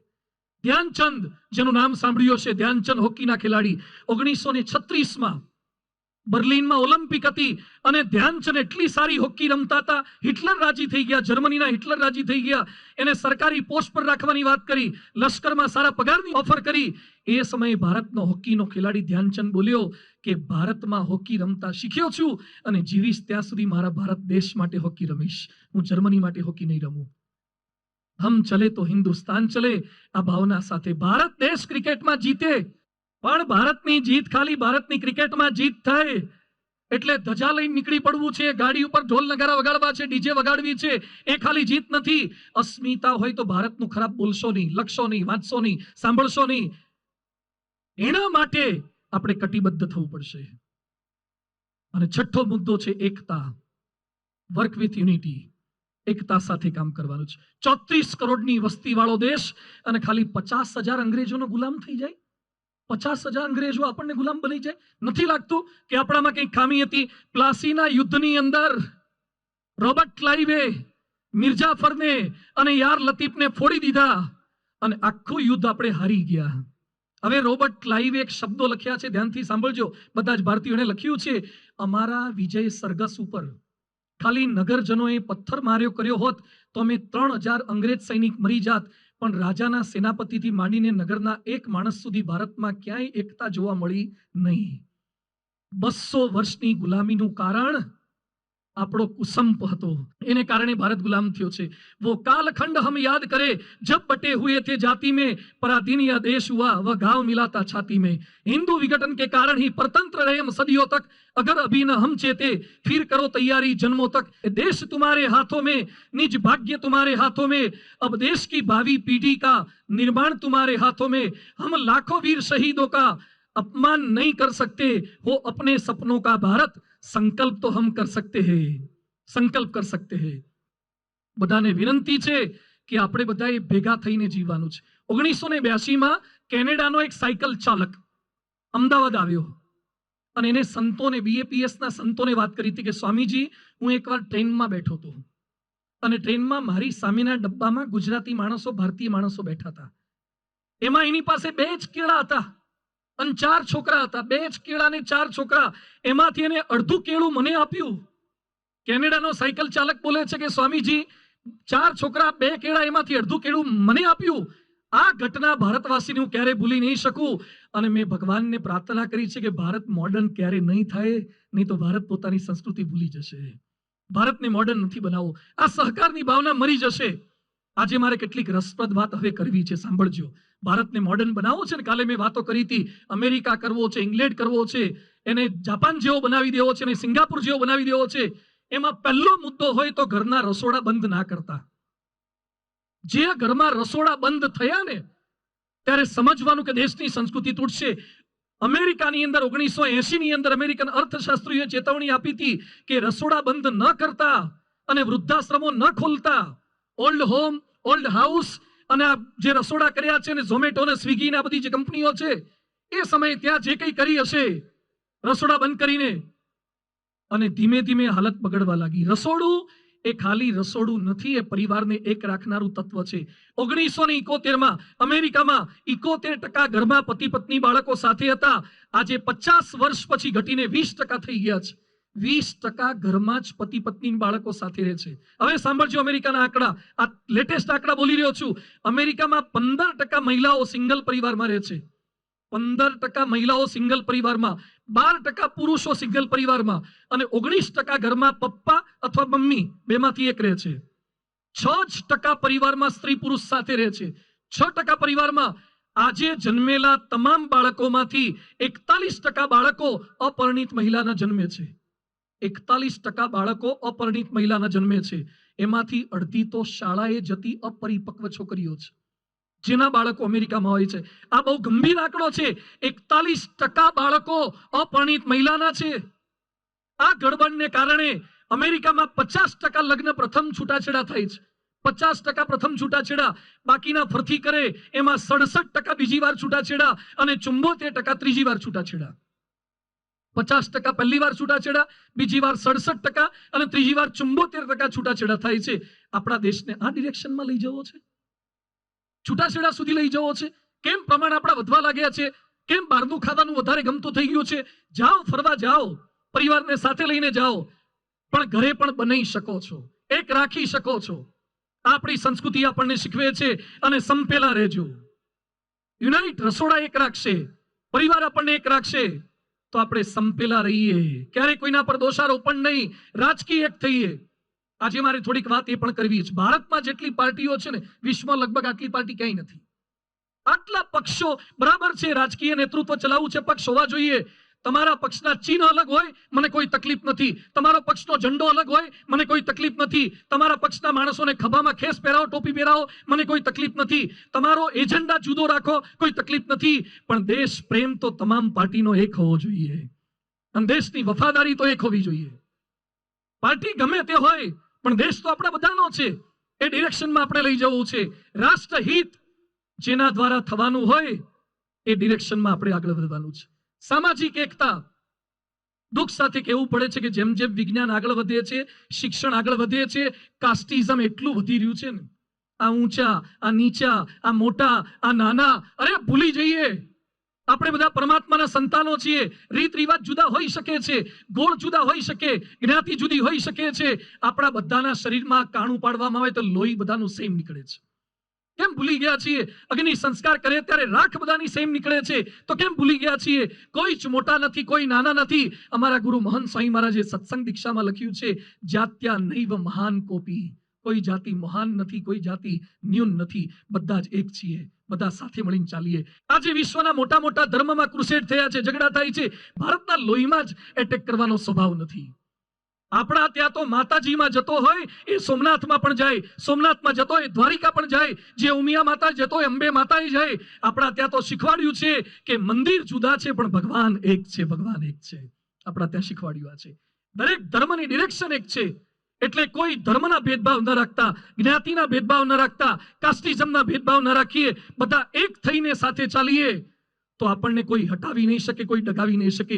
તો વર્ક વિથ યુનિટી અને પરોપકારિતા, વર્ક વિથ હ્યુમેનિટી. કંઈક બીજા માટે ઘસાવાની ભાવના. શહીદ ભગતસિંહને ફાંસીના માચડે ચડાવવાના હતા અને આગલા દિવસે એને એક લેટર લખ્યો છે કે આવતીકાલે હું ફાંસીના માચડે ચડી જઈશ, પણ મને લેશ માત્ર દુઃખ નથી, કારણ કે આવતીકાલે હું મરી જઈશ તો ભારતની લાખો માતાઓ કરોડો ભગતસિંહને જન્મ આપી દેશે. પણ મને દુઃખ એ વાતનું છે કે દેશ સેવાનો મેં જે સંકલ્પ કર્યો હતો એનો 1000મો ભાગ પણ હું કરી શક્યો નથી. દેશ સેવા, પરોપકાર માટે કંઈક કરીએ. પ્રેમચંદ મુનશી, એને કોટ ફાટી ગયો હતો, એના પત્નીએ નવો કોટ લેવા માટે પૈસા આપ્યા. પ્રેમચંદ મુનશીએ નવો કોટ ન લીધો અને પૈસા એક પોતાના મિત્રની દીકરીના લગ્ન હતા એને આપી દીધા. એના પત્ની કે તમારો કોટ જૂનો થઈ ગયો તો એટલે પૈસા આપ્યા. તો કેમ મિત્રને આપી દીધા? એ કે મારે તો કોટ જૂનો ચાલે એવો છે, પણ મારા મિત્રને દીકરીના લગ્ન માટે કરિયાવરનો પૈસો નહોતો એટલે એને આપવો પડે ને. બીજાની જરૂરિયાતનો વિચાર જે કરી શકે ને એ ભારતીય છે. એકવાર એક રાજ્ય ઉપર રાજાએ હુમલો કર્યો અને પેલા રાજાને તો ભગાડી મૂક્યો. પછી બાકીના તમામ જે પ્રજા હતી ને એને પૂરી દીદીને મારવાનો પ્રયત્ન કરતા હતા. નિર્દોષ ભાઈઓ, નિર્દોષ બાળકો. જે રશિયા યુક્રેનની હાલત થઈ ને એટલે નિર્દોષ માણસો મરી રહ્યા હતા, મારવાના હતા. એ સમયે એક સંત મહાત્મા આવ્યા અને સંત મહાત્મા પેલા રાજા પાસે જઈને કહે છે કે હું હાથ જોડીને વિનંતી કરું છું કે તને રાજા પ્રત્યે વેર હતું એ રાજાને તો તે મારી નાખ્યો કે બગાડી દીધો છે. આ નિર્દોષ માણસોને તું શા માટે મારી રહ્યો છે? એને જવા દે, તું જવા દે, હું વિનંતી કરું છું, એને બચાવી દે. એ સમયે પેલો રાજા કહે છે કે જો તમારી ઈચ્છા હોય તો સામે સરોવર છે, એ સરોવરમાં ડૂબકી મારો અને તમે જેટલી સેકન્ડ માટે ડૂબકી મારશો એટલી સેકન્ડમાં જેને મેં પૂર્યા છે એને અહીંથી નીકળવાની છૂટ છે. તમે પાણીમાં જેટલો સમય રહી શકો અને જેટલા નીકળી જાય એને હું નહીં મારું. પેલા સંત મહાત્મા કહે છે મને મંજૂર છે. સંત મહાત્માએ પાણીમાં ડૂબકી મારી અને આ બાજુ માણસો બચવા માટે નીકળવા માંડ્યા. અડધી minute, 2 minute, 3 minute, 5 minute, 10 minute, 15 minute, 20 minute, 30 minute, કલાક થઈ ગયો. જેટલાને પૂર્યા હતા બધા નીકળી ગયા. મહાત્મા પાણીમાંથી ન નીકળ્યા અને છેવટે જોયું તો મહાત્માનું મૃત શરીર, ડેડ બોડી બહાર આવ્યું તરતું. મહાત્માએ સંકલ્પ કર્યો હતો કે મારા એકના ડૂબવાથી જો આખી પ્રજા બચી જતી હોય તો મારું ડૂબવું સાર્થક છે. મારે આજે પ્રસંગ કેવો છે? રશિયા અને યુક્રેનનો યુદ્ધ ચાલુ હતું અને એ સમયે પ્રધાનમંત્રી નરેન્દ્રભાઈ મોદીનો ફોન આવ્યો BAPS સંસ્થા પર અને એમણે કીધું સ્વામીજી યુદ્ધની પરિસ્થિતિ આ છે, ભારતના વિદ્યાર્થીઓ ફસાયા છે, સરકાર પણ પ્રયત્ન કરે છે પણ વિદ્યાર્થીઓ સુધી ભોજન પહોંચતું નથી. બિચારા ભૂખના મારે, તરસના મારે હેરાન પરેશાન થઈ રહ્યા છે. કઈ પહોંચાડવાની વ્યવસ્થા થાય તો સારું. રાત્રે 1-1.5 કલાક ઝૂમ પર કે કોન્ફરન્સ કરવામાં આવી. ફ્રાન્સથી, બેલ્જિયમથી, સ્વિટ્ઝરલેન્ડથી, અમેરિકાથી, યુકેથી, બધેથી BAPS ના લગભગ 65 થી 70 કાર્યકર્તાઓ બીજા ત્રીજા દિવસે તો રાહત રસોડા શરૂ કરવા માટે પહોંચી ગયા.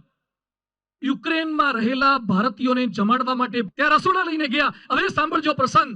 એમાં એક છોકરો, ભારતનો છોકરો, એકદમ આઘાત પામેલી હાલતમાં હતો. બોલે પણ નહીં, કંઈ કરે પણ નહીં, કશું જ બોલે નહીં. અડધો કલાક થઈ ગયો, કંઈ જ બોલે નહીં. એટલો આઘાત એને મિસાઇલો જોઈને, બોમ્બ જોઈને લાગી ગયો તો એકદમ પેલો વ્યથિત થઈ ગયો તો. આ લોકોએ નક્કી કર્યું આપણા સ્વયંસેવકોને ભાનમાં લાવવો પડશે. ભાનમાં હતો પણ બોલતો નહોતો, હિંમત હારી ગયો હતો, બોલે જ નહીં.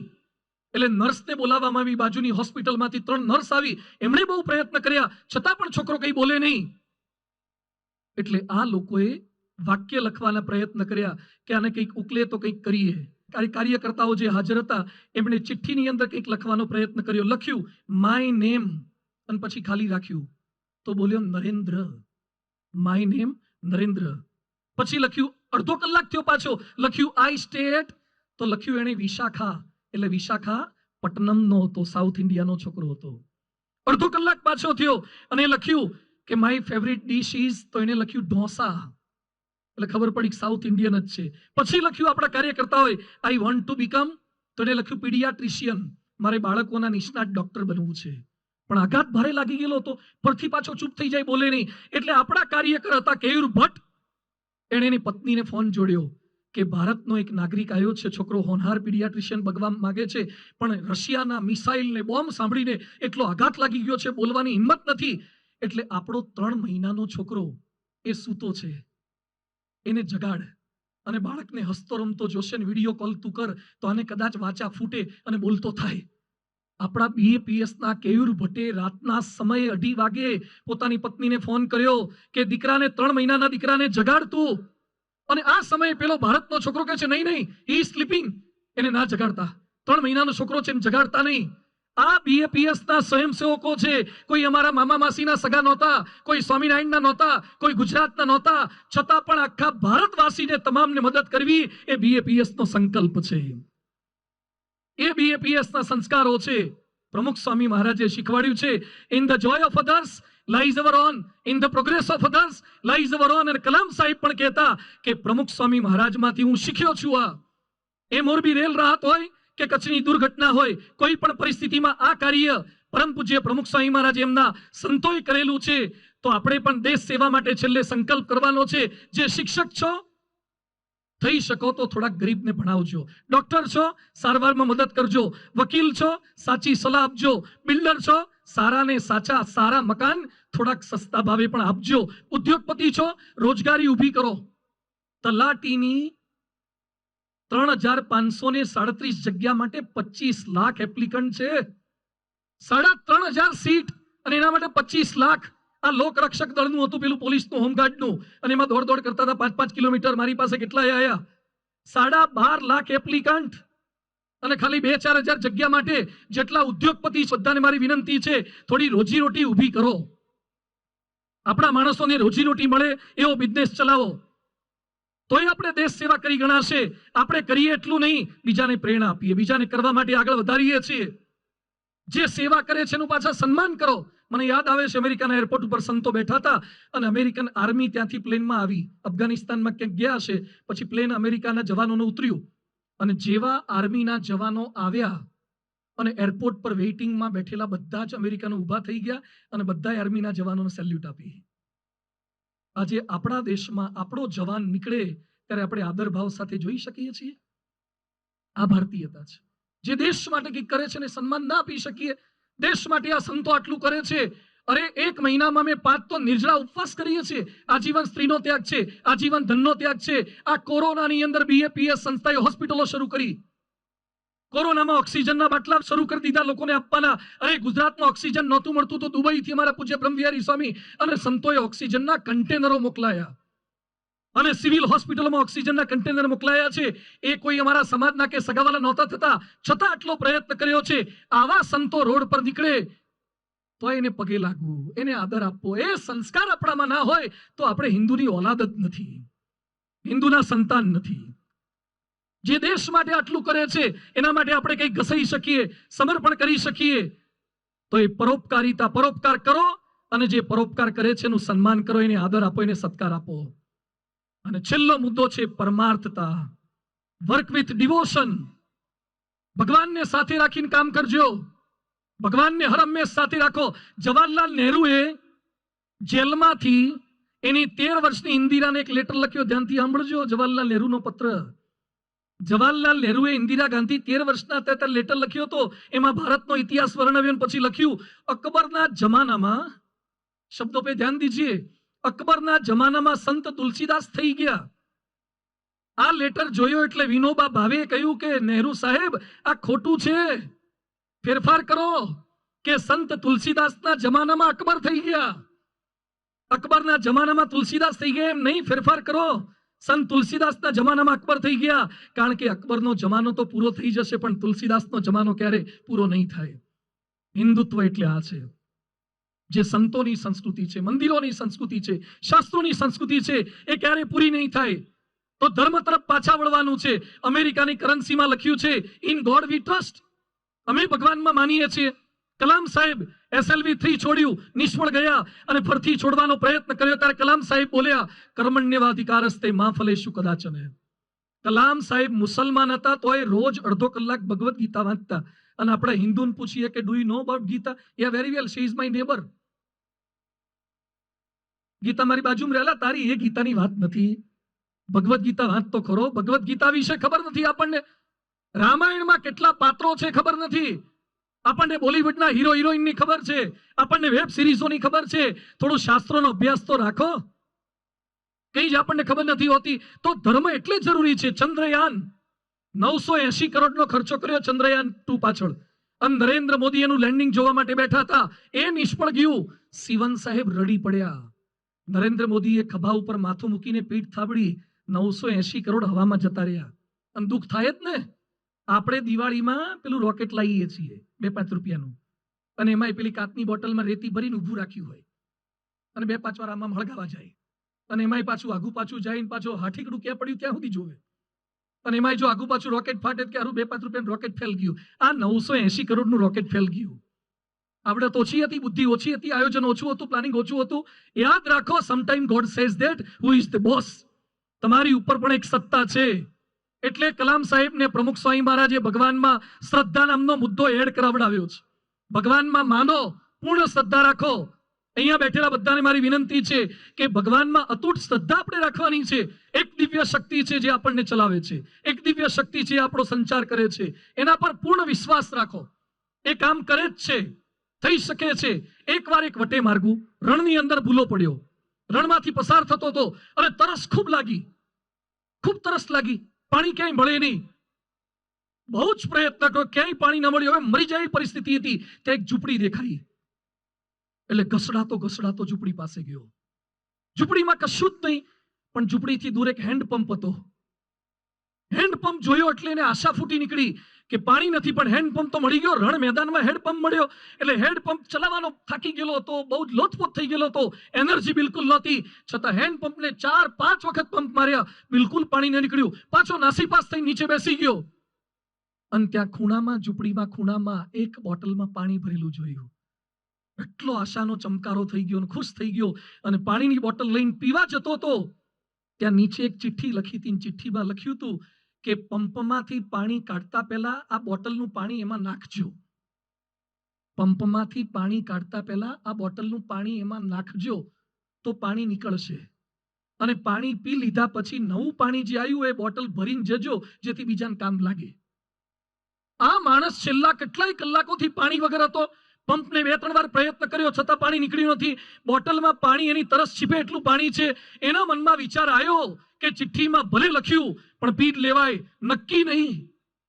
આ નાખીએ ના નીકળે તો આવી જાય. આ એક બોટલ પાણી મળ્યું છે ને એ ના નીકળે તો આવી પાણી જાય, હું સાવ મરી જઈશ. પણ પાછું એને ચિઠ્ઠીના શબ્દો પર વિશ્વાસ આવ્યો કે બોટલમાં રહેલું પાણી નાખજો, અઢળક પાણી નીકળશે. એટલે ઘસડાતો ઘસડાતો પાછો ત્યાં ગયો. એને પંપમાં પાણી નાખ્યું, પેલા પાઇપ ભરવી પડે, એર કાઢવી પડે, પછી પાછો પંપ ચલાવ્યો, અઢળક પાણી નીકળ્યું. તૃષાઈની છીપાવી દીધી, પાછી બોટલ ભરી, અને ચિઠ્ઠીની બાજુમાં નાનકડી એક પેન્સિલ પડી હતી, એના પર એક વાક્ય લખતો ગયો કે આ ચિઠ્ઠીમાં લખ્યું છે કામ કરે છે, એટલે શંકા કર્યા વગર બોટલ વાપરી જ નાખજો. ચિઠ્ઠીમાં લખ્યું છે એમ થાય છે. આજે મારે આપને વાતો એ કરવી છે કે શાસ્ત્રોમાં લખ્યું છે ને, અમે જે બોલીએ છીએ એમાં બોટલમાંથી પાણી નાખવા જેવું છે. થોડી વાત કરજો જ, વિશ્વાસ રાખજો, વિશ્વાસ રાખો, થાય છે. થોડુંક પાણી તો નાખો.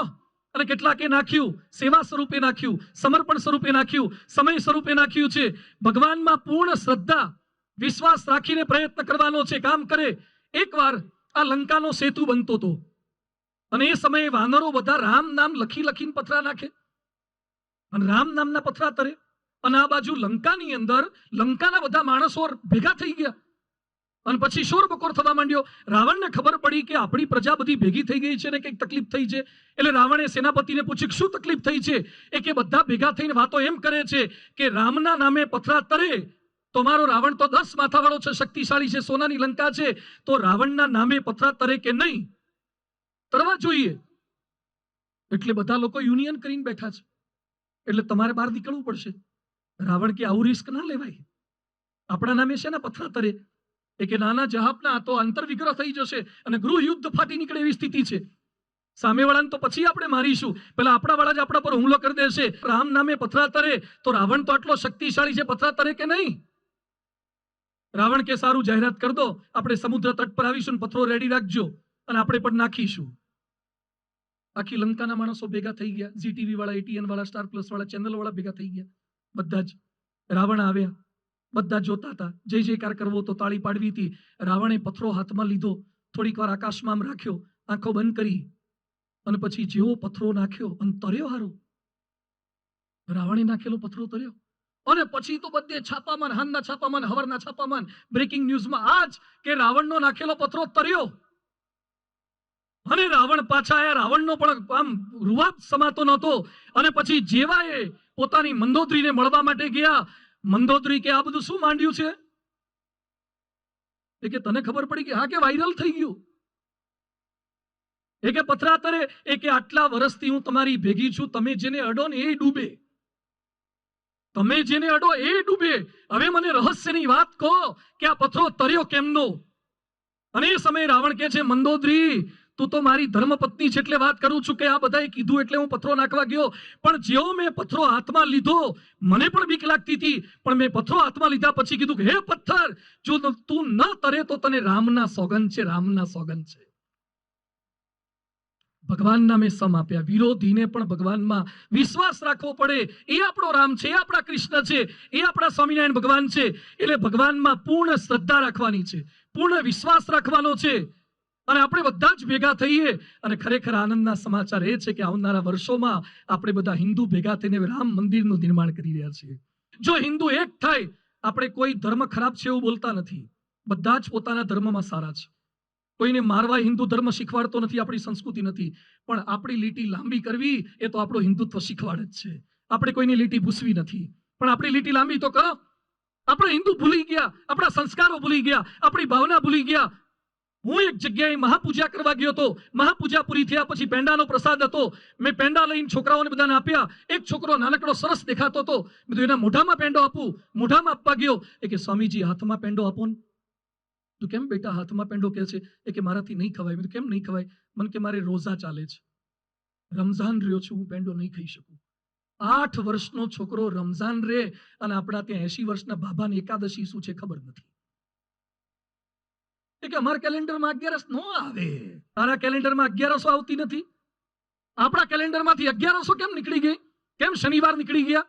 કેમ વ્રત તપ નીકળી ગયા? બધા જ હિન્દુઓને મારી વિનંતી છે, દર એકાદશી કરો, એટલે ફરાળ ખાઈને કરો, લિક્વિડ પીને કરો. એકાદશીઓ ભૂલી ગયા, આપણા વ્રત તહેવારો ભૂલી ગયા, આપણી માનીતાઓ ભૂલી ગયા, રક્ષાબંધન ભૂલી ગયા અને ફ્રેન્ડશિપ બેલ્ટ આવી ગયા. ફ્રેન્ડશિપ બેલ્ટ પહેરો, વેલેન્ટાઇન ડે કરો, રોઝ ડે કરો, ફાધર્સ ડે ને મધર્સ ડે. અરે તો ધોળિયાઓ જે આખા વર્ષ મા બાપને કાઢી મૂકતા હતા, એના માટે વર્ષમાં એકવાર ફાધર્સ ડે હોય. આપણા હિન્દુમાં તો આખું જીવે જીવે ત્યાં સુધી ફાધર્સ ડે હોય છે, બાપ મરે ત્યાં સુધી ફાધર્સ ડે ને મધર્સ ડે હોય છે. બધાને મારી વિનંતી છે, આ ભૂલતા નહીં. વચ્ચે રાજકોટના ખંડેરી સ્ટેડિયમમાં ભારત અને પાકિસ્તાનની સાઉથ આફ્રિકાની મેચ હતી અને સાઉથ આફ્રિકાનો કેપ્ટન હાસિમ અમલા એ લોકો ત્યાં આવ્યા હતા. આવતાની સાથે એને પ્રશ્ન પૂછ્યો, ફોર્ચ્યુન હોટલમાં ઉતારો હતો, એ કે વેર ઇઝ ધ મોસ્ક, મસ્જિદ ક્યાં છે? એટલે કીધું સાહેબ આ બાજુ તો મસ્જિદ નથી, સામે કાંઠે મસ્જિદ છે. તો ક્યાં જવું છે? એ કે મારે નમાજ પડવાની બાકી છે, એટલે પહેલા નમાજ પડવા મસ્જિદમાં જઈશ. નમાજ પડવા મસ્જિદમાં ગયો, નમાજ પઢી અને પછી એ સાઉથ આફ્રિકાનો કેપ્ટન પાછો ત્યાં આવ્યો. એ લોકોને નમાજ યાદ આવે છે. અરે પાકિસ્તાનનો કેપ્ટન કે ક્રિકેટર સ્ટેડિયમમાં લોન ઉપર નમાજ પડ્યો તો ઘરમાં મંદિર આગળ આરતી કેમ ના થઈ શકે?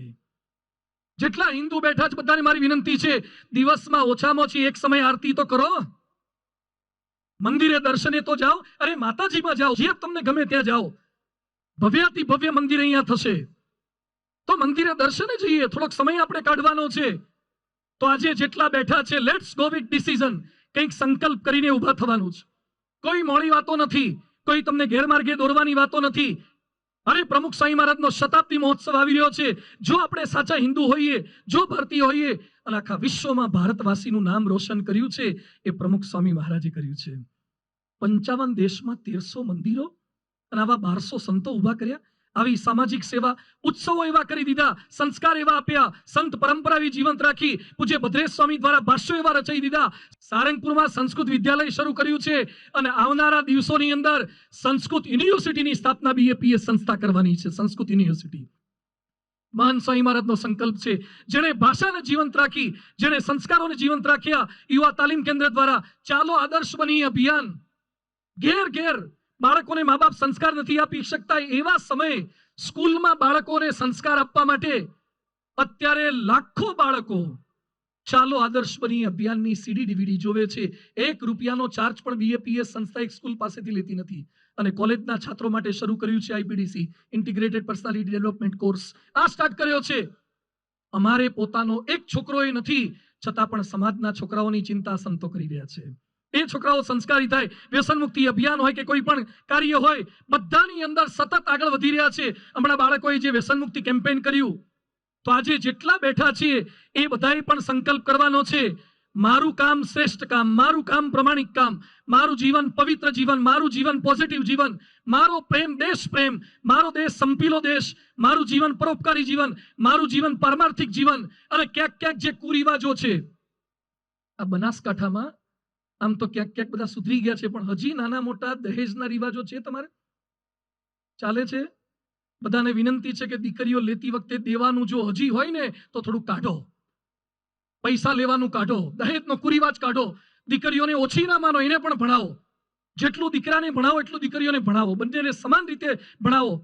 આપણા દીકરાઓ કલેક્ટરો અને કમિશનરો થવા જોઈએ, આપણી દીકરીઓ પાયલોટ અને IT ટેકનોક્રેટ થવી જોઈએ. એ બધું જ કરો, પણ જે કુરિવાજો છે કાઢો. મેં ગઈ વખતે પણ ઉલ્લેખ કર્યો હતો કે જાત જાતના બર્થડે સેલિબ્રેશન કરી રહ્યા છે, લાખો રૂપિયાના ખર્ચા કરે છે. તમારા જન્મદિવસે ₹1000ની કેક લાવતા પહેલા અને દારૂની શેમ્પેનની બોટલો ઉડાડતા પહેલા વિચાર કરજો, જિંદગીમાં જેણે ક્યારેક કેક ખાધી નથી ને એને કેક ખવડાવજો. એ સાચો જન્મદિવસ છે. મેરેજ એનિવર્સરી ઉજવવી છે, લગ્નમાં જાત જાતના ખર્ચા કરવા છે. આજે જો ભારતને આગળ વધારવો હોય તો ખોટા ખર્ચા બંધ કરો, જેટલા બિનજરૂરી છે એટલા ખર્ચા બંધ કરો, થઈ શકશે. અને બીજું, આપણે સમાજ માટે ઘસાવાની ભાવનાથી પ્રયત્ન કરો. એક વ્યક્તિ ધારે તો કરી શકે છે, સમાજ માટે ઘસાઈ શકે છે, તો થોડુંક યોગદાન આપણે આપવાનું છે. તો ભ્રષ્ટાચાર મુક્ત ભારત, અકસ્માત મુક્ત ભારત, કુસંપ અને ભેદભાવ મુક્ત ભારત, બેરોજગારી મુક્ત ભારત, ધાર્મિક સંસ્કારી યુક્ત ભારત આપણે સાથે મળીને સંકલ્પ કરવાનો છે. છેલ્લા લગભગ 5 દિવસથી આપ વાતો સાંભળી રહ્યા છો અને 2 દિવસથી તો હું તમને થોડા હેરાન કરું છું. ઊંઘ નથી આવતી ને કોઈને? આજે સંકલ્પ કર્યો છે, કેટલા વગાડવા છે બરાબર? આમ તો થોડીક વારમાં પૂરું જ કરીએ છીએ, પણ જેટલા બેઠા છો ભારતને આગળ લાવવા માટે, ખાલી આગળ લાવવા માટે નહીં, તમારું વ્યક્તિગત જીવન સુખી બનાવવા માટે, દુનિયાના કોઈ પણ પ્રશ્નોના સોલ્યુશન આ BAPS સંસ્થામાં છે. સત્સંગ સાથે જોડાયેલા રહેજો. એટલે આ બધી વાતો ચીતો કરી છે કે આર્થિક પ્રશ્નો આવશે, શારીરિક પ્રશ્નો આવશે, માનસિક પ્રશ્નો આવશે, આધ્યાત્મિક પ્રશ્નો આવશે, એ બધાના સમાધાનો આપે એવા પરમ પૂજ્ય મહંત સ્વામી મહારાજ છે. અતિ પવિત્ર સંત છે. એકવાર સાચા ભાવે એમને વંદન કરજો, એકવાર સાચા ભાવે એમનું સ્મરણ કરજો, તમને સમાધાન મળશે. અને આ વખતે જે ઉત્સવ આવી રહ્યો છે પરમ પૂજ્ય પ્રમુખ સ્વામી મહારાજનો શતાબ્દી મહોત્સવ, અમદાવાદમાં 600 એકરની ભૂમિ ઉપર 45,000 સ્વયંસેવકો. કલ્પના તો કરો કે 1 મહિનો ને 2 મહિનાની રજા લઈને 45,000 તો વોલિયન્ટર હશે, તો આવનારા યાત્રિકોને, દર્શનાર્થીઓ કેટલા હશે? દુબઈ વાળા જોવા આવે એવું ગ્લો ગાર્ડન જ્યોતિ ઉદ્યાન બની રહ્યું છે, લાઇટ એન્ડ સાઉન્ડ શો બની રહ્યો છે, અદ્ભુત પ્રદર્શનો બની રહ્યા છે, બાળ નગરી બની રહી છે. જિંદગીમાં ક્યારે તમે જોયું ન હોય એવો ઉત્સવ 15 ડિસેમ્બરથી 13 જાન્યુઆરી 2023 સુધી આવી રહ્યો છે. પરમ પૂજ્ય પ્રમુખ સ્વામી મહારાજનો શતાબ્દી મહોત્સવ. પ્રમુખ સ્વામી મહારાજને તો 1 રૂપિયાની કે માન સન્માનની પડી નહોતી, એને કોઈ અપેક્ષા નહોતી. એને નોબેલ પ્રાઇઝની કોઈક વાતો કરતા, સ્વામી કે મને ભગવાન અને સંત મળ્યા, મારે બીજા કોઈ પ્રાઇઝ જોઈતા નથી. એ પ્રમુખ સ્વામી મહારાજ આપણા હતા, ભારતના હતા, ગુજરાતના હતા. એને સાચી શ્રદ્ધાંજલિ આપવી છે.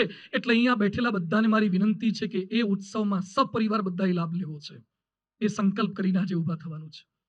બીજું, જેટલા અહીંયા આયા છો, જો વ્યસન છૂટી શકે તો છોડવાનો સંકલ્પ કરજો. હમણાં અમે એક ભાઈના ઘરે ગયા હતા, એટલી ફાકી ખાય, 8 કે 10 વર્ષના હતા ત્યારથી ગુટકા ખાતા હતા, તમાકુ ખાતા હતા. મને કે સ્વામી, મને ચૂના વગર ન ચાલે, તો દિવાલમાંથી નખેથી ચૂનો ઉખેડું અને ચૂનો હથેળીમાં લગાવી અને પછી હું ગુટકા કે ફાકી કે તમાકુ ખાતો હતો. પણ પ્રમુખ સ્વામીને, મહંત સ્વામીનો યોગ થયો અને સંપૂર્ણ વ્યસન છૂટી ગયું છે. વ્યસન છૂટી શકે છે, દુરાચાર છૂટી શકે છે.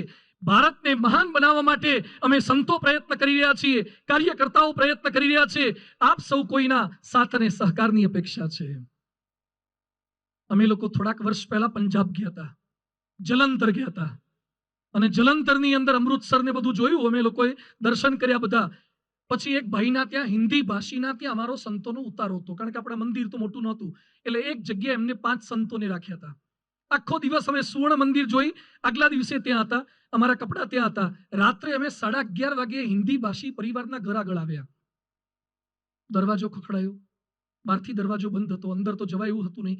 5 મિનિટ ખખડાયું, 10 મિનિટ ખખડાયું, ખુલે જ નહીં, કશું ખુલે નહીં. એટલે બધું ફરતી પ્રયત્ન કરીએ, 10 મિનિટ, 15 મિનિટ, અડધો કલાક, જોરથી થપ થયું તોય ખુલે નહીં. ત્યાંથી પેલો વોચમેન પસાર થતો તો, ગુરખો રાત્રિ સેવક, એને બોલાવ્યો, એને સીટીઓ મારી તોય ખુલે નહીં.